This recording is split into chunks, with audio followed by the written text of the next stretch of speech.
Hello everyone, this is part 1 for the past year NIT questions of the chapter Molecular Basis of Inheritance. And again, this is one of the most important chapters which comes under genetics. So it is very important that we go through these questions, and it is also very nice if you prepare this chapter first and then do this video along with after you have prepared the chapter, and that will result in a revision also and will help you to understand your chapter in a much better way. So let's begin.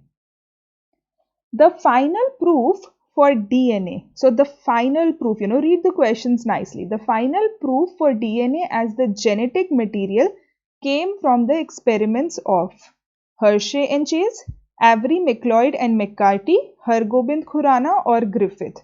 So who was the one who gave the final proof of DNA as the genetic material? All the 4 options contributed in some way to the other. Okay, but which one was the final proof?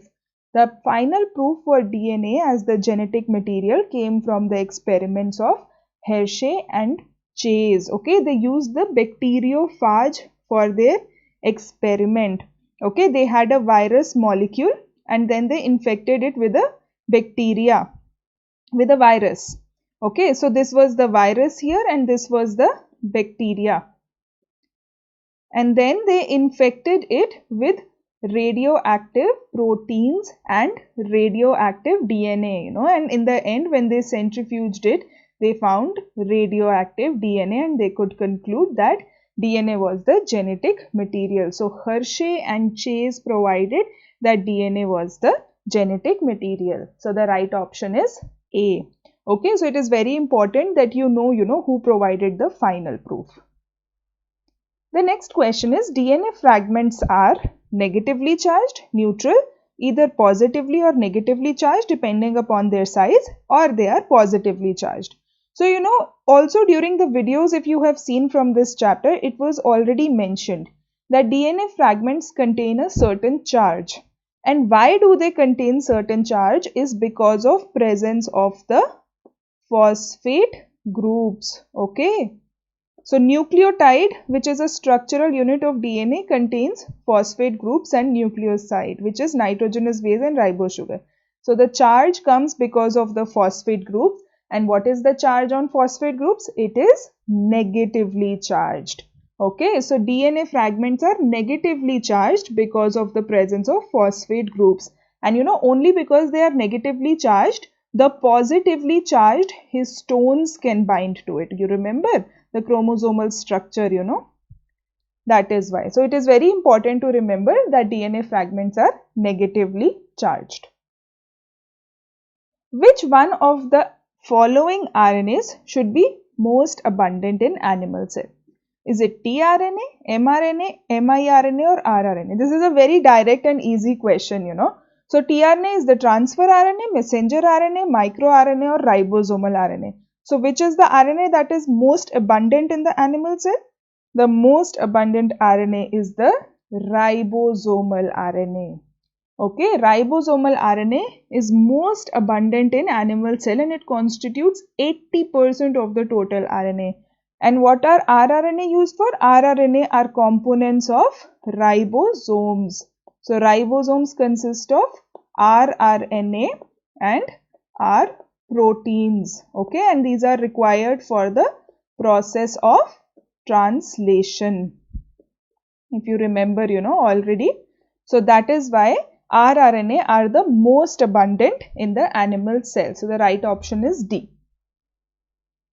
The association of histone H1 with a nucleosome indicates what? DNA replication is occurring. DNA is condensed into chromatin fiber. DNA is double helix is exposed. Transcription is occurring. So what is the association of histone H1? Histone H1 causes what? It goes and binds to the DNA and condenses the structure of the DNA. Okay, because the DNA itself is super long. It must be condensed to fit into each and every cell of our body. Okay, so the association of histone H1 with the nucleosome indicates that the DNA is condensed into a chromatin fiber. Answer B. The association of H1 protein indicates the complete formation of nucleosome which requires DNA condensation. The DNA is therefore in condensed form. Okay, only when the histone proteins bind to the DNA, the formation of nucleosome structure also takes place. Okay, which is the condensed DNA. The next question is, a complex of ribosome attached to a single strand of RNA is known as what? This is again a direct question, okay, and you must have read in that chapter. So a complex of ribosome attached to a single strand of RNA, is it polysome, polymer, polypeptide, Okazaki fragments? So what is the right answer? The right answer here is polysome. Okay, a polysome or polyribosome. Okay, so you should know both the names because sometimes they can just change the question and ask you in another way, you know. So a polysome or polyribosome is a complex of an mRNA molecule and two or more ribosomes. Okay, so the mRNA molecule or two or more ribosomes, this is one ribosome structure, you know, large subunit and small subunit if you remember, and this takes place during the process of translation. So it is a complex of an mRNA molecule and two or more ribosomes which is formed during active translation process. They were initially named as ergosome in 1963. However, further research by Jonathan Warner and Alex Rich characterized polysome. Okay, so it is also important, you know, where there is description of a particular answer, that you also go through the description. Okay, so they were called as ergosomes before they were called as polysomes. Okay, so the right answer here is polysomes, A. And anyways, you know, it cannot be a polymer, it is not a polypeptide, it is not an Okazaki fragment. So the right answer is polysome. In sea urchin DNA, which is double stranded, 17% of the bases were shown to be cytosine. The percentages of other three bases expected to be present in DNA are what? So what do you know from the double stranded DNA about the nitrogenous bases? That adenine always pairs with thymine and cytosine always pairs with guanine. So the number of adenine is always equal to the number of thymine and the number of cytosine is always equal to the number of guanine. So what do they give here? They give here cytosine, which is 17%. Okay. So what will be guanine? It will be automatically 17%. Now comes a little tricky part. How do you calculate A and T? So these four are what constitute the total DNA bases. Okay. So two of them are 17. So 17 plus 17 is what? 34. Okay, and what is left now? 66 is left. So if 66 is left, half of it will be A and half of it will be T. So how will you calculate that? 66 divided by 2, 33. Okay, so if the amount of cytosine is 17, the amount of guanosine will be equal. The total amount of cytosine and guanosine is 34. Then you do 100 minus 34, which is equal to 66. And then you divide 66 by 2 to calculate the amount of A and T. Is it clear? It is a very easy question and a recurring question. So it is one of the important questions because the constitution of A, T, C and G total would be 100%. Okay, because they are giving you here in percentage because these are the only four things possible in a double stranded DNA. So cytosine is equal to guanine and adenine is equal to thymine. So this is how you can do the calculation. Okay, and Chargaff's rule states that A is binding with T and G is binding with C. We all know that. The molar amount of adenine is equal to the molar amount of thymine. Okay, so the amount of adenine is equal to the amount of thymine and the molar amount of guanine is equal to the molar amount of cytosine. Okay. So, what they give in the question is cytosine, which is 17%. Guanine is definitely 17. 17 plus 17 is 34. Total percentage is always 100. So, 100 minus 34 is what? 66. And then 66 is what is total A plus T.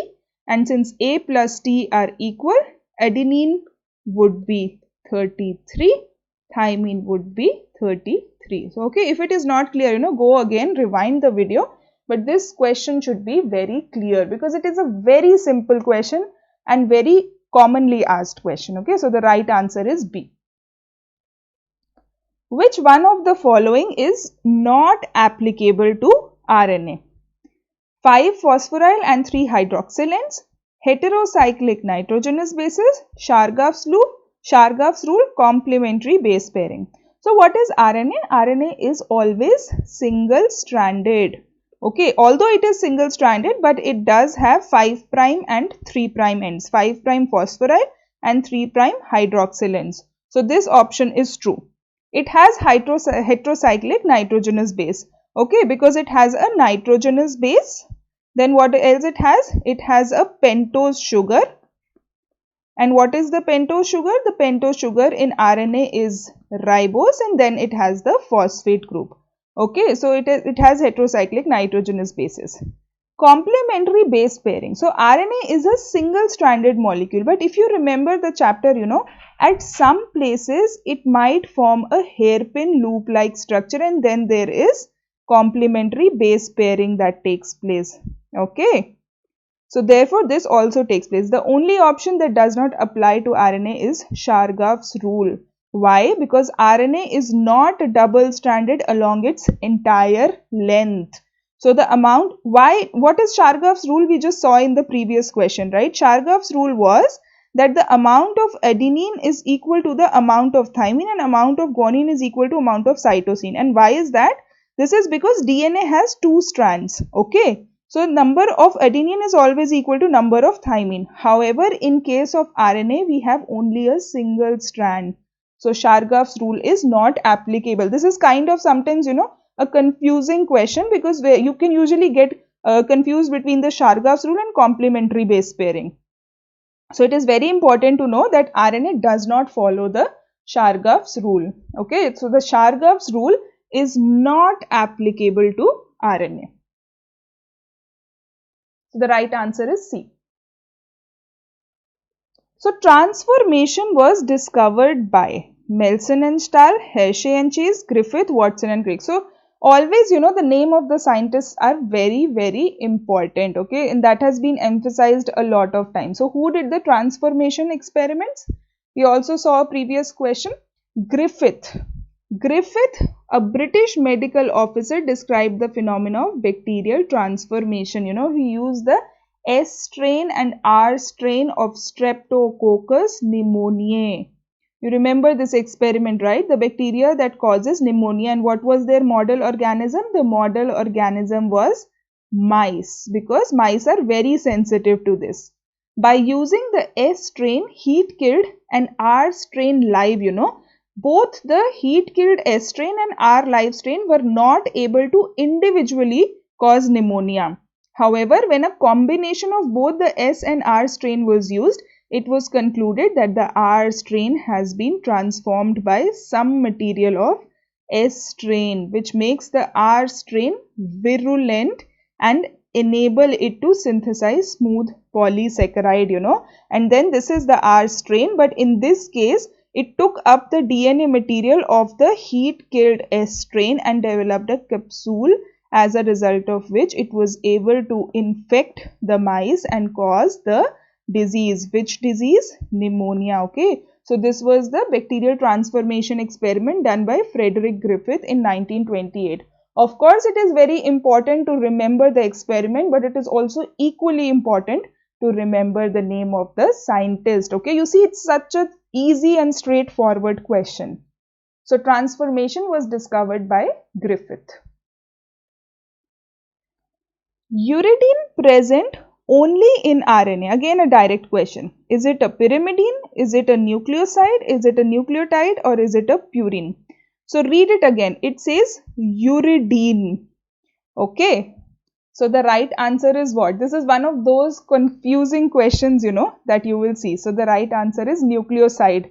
A lot of you must be thinking that the right answer is pyrimidine, right? It is possible that some of you might think that the right answer is pyrimidine. So it is those confusing questions. So the combination of pentose sugar with nitrogenous base. purines or pyrimidines is called as a nucleoside. Examples are adenosine, guanosine, cytidine, thymidine and uridine. Okay, and if the answer would be pyrimidine, they would have asked you uracil. Okay, so uracil is the nitrogenous base, uridine is the nucleoside, and what is the nucleotide? Nucleotide will be uridylic acid. Okay, so it is very important again to read the question very properly. It's a very easy question, but most of the people can get confused between the option A and option B. So it is a nucleoside. So remember all of these: adenosine, guanosine, cytidine, thymidine, uridine. Go back to your notes, repeat all of these, and adenine, guanine, cytosine, thymine and uracil are the nitrogenous bases. So don't get confused between what is a nitrogenous base, what is a nucleoside and what is a nucleotide. So the right option here is B, nucleoside. If one strand of the DNA has the nitrogenous base sequence A, T, C, T, G, what would be the complementary RNA strand sequence? Okay, so these are very easy questions. We have also practiced them before definitely.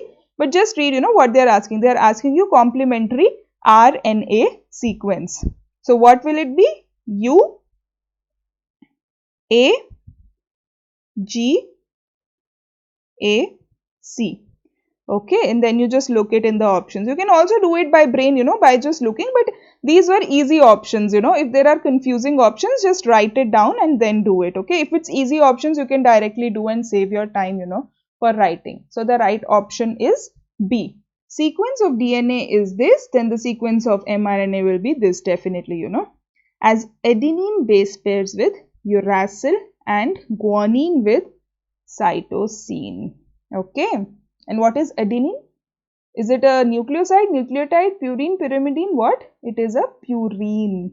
Adenosine will be the nucleoside and adenylic acid will be the nucleotide. Okay, so just keep on revising these things simultaneously. So the right option is B.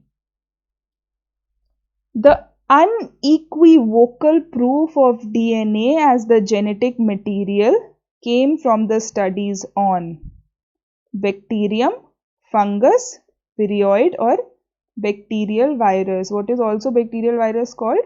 Bacteriophage. Okay, so what is the right answer here? The right answer here is bacteriophage was used by Hershey and Chase to prove DNA as the genetic material. So we have already discussed the bacteriophage experiment also here and previously. So just remember that bacterial viruses are also called as bacteriophage. And what are bacteriophage? The viruses that infect bacteria. Okay. Yeah, it's like just.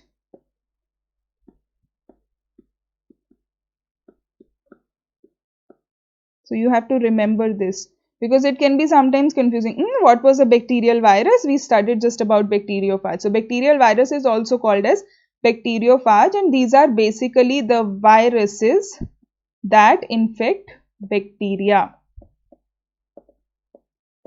So don't get confused, be very clear with these simple terms, okay? Because the questions from this chapter are very easy if you have done the chapter nicely and thoroughly, okay?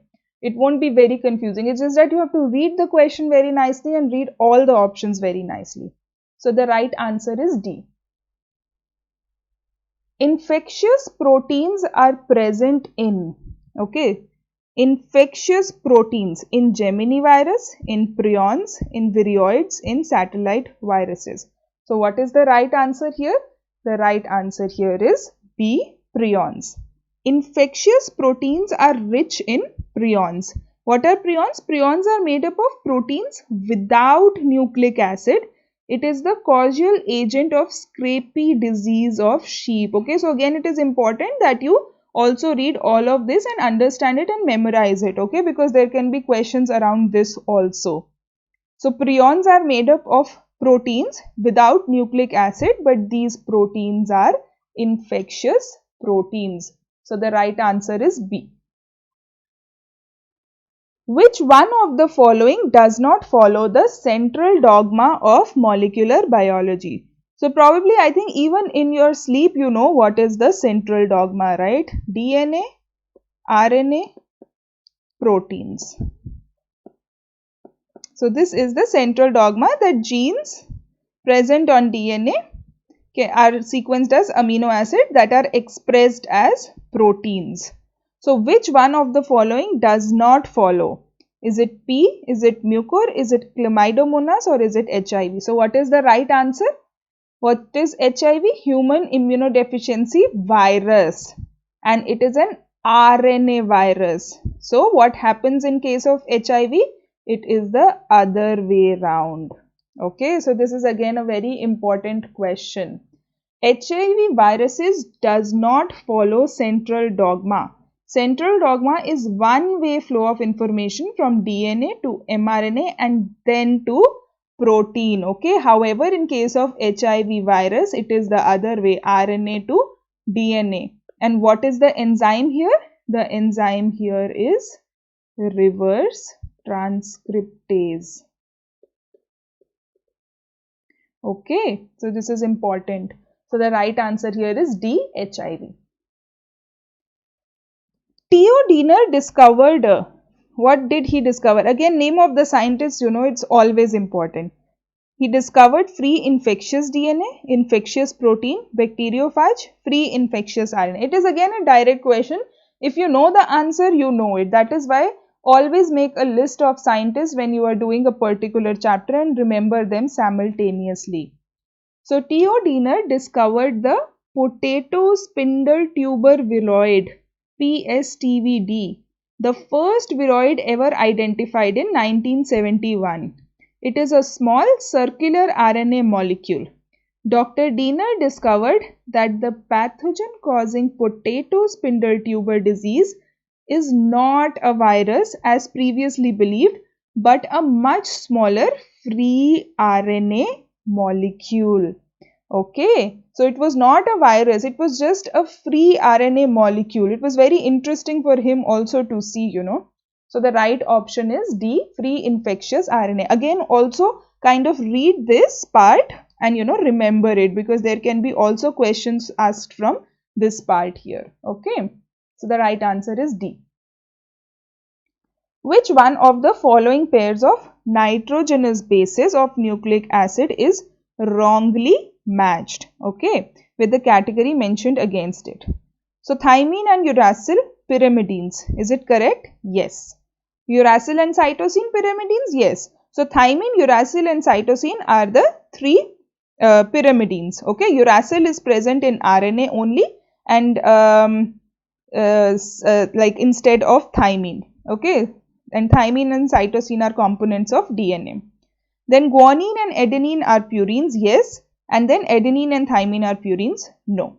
Okay, so you just have to see, it is a very direct question and I am sure everybody of you can answer it very well. So the right answer is D. Purine is an organic nitrogenous base sparingly soluble in water that gives rise to a group of biologically important derivatives, notably adenine and guanine, which occur in nucleotides and nucleic acids such as DNA and RNA, which are components of DNA and RNA. So what is the structural unit of DNA? It is a nucleotide. Okay. So you just have to remember which ones are purines and which ones are pyrimidines, and this is a very simple question. So the right answer is D. So this was part 1 and we will be uploading more videos from the previous year questions. Thank you for watching the video.